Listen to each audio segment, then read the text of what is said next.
what has the modern church done, with regard to discipleship that has been, unproductive, but also unbiblical? I think it would be trying to,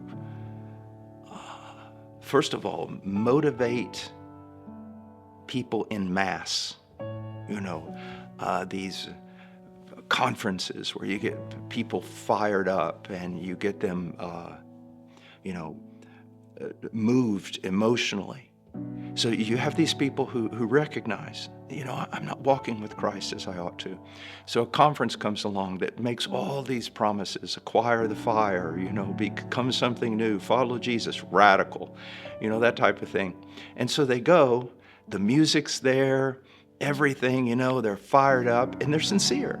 But then they get home and they're kind of like a wind-up toy. They've been wound up. And after about 3 or 4 days, or maybe a few weeks, they find themselves right back where they started, except this time they're even more bitter. Like, is there a way? And true discipleship is fantastic. It's difficult, but it's not complex. And that is being in a community where the Word of God is truly being expounded, where the leaders are truly seeking to exemplify the life of Christ, and they're able to say, imitate me as I imitate Christ. And then people are told, look, there are means of grace, and these means of grace require discipline. And we ought to teach them, not just tell people to read and study the Bible, but show them how to read and study the Bible. Not just say pray, but teach them to pray, exemplify prayer. And then there's so many other things in the church, everything from the Lord's Supper to baptism to the community of faith. All of it God has designed to create disciples. There's one other thing, is we have this idea today that a man or a church is successful because it's big, a mega church. Well, that's not true.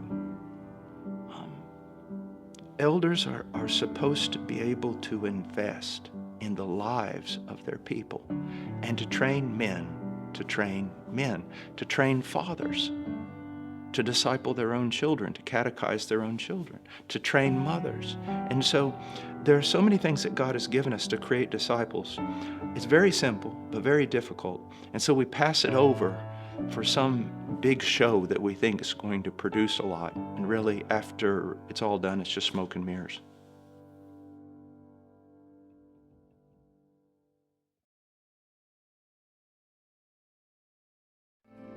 Because the flag still stands for freedom, and they can't take that